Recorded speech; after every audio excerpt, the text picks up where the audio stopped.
In this video, we will discuss the Properties palette in Civil 3D. The Properties palette is an AutoCAD interface component. However, Civil 3D leverages it to make changing properties for Civil 3D objects a little bit easier.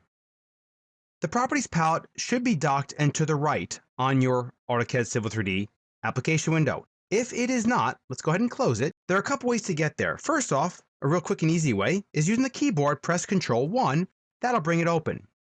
Also, if you navigate to the Palettes panel in the Home tab, you'll notice the Properties palette is right there. So the way the Properties palette works is you simply select an object in Civil 3D, or just regular AutoCAD for that matter, and then navigate to the Properties palette to change the different properties.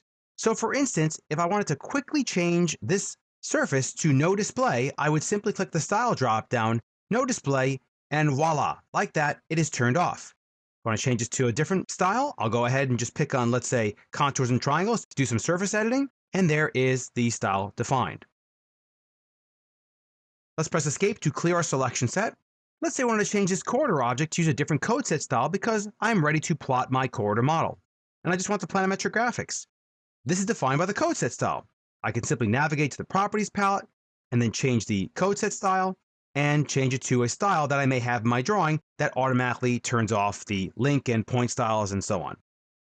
Again, depending on the object type you select, you'll get a different set of properties.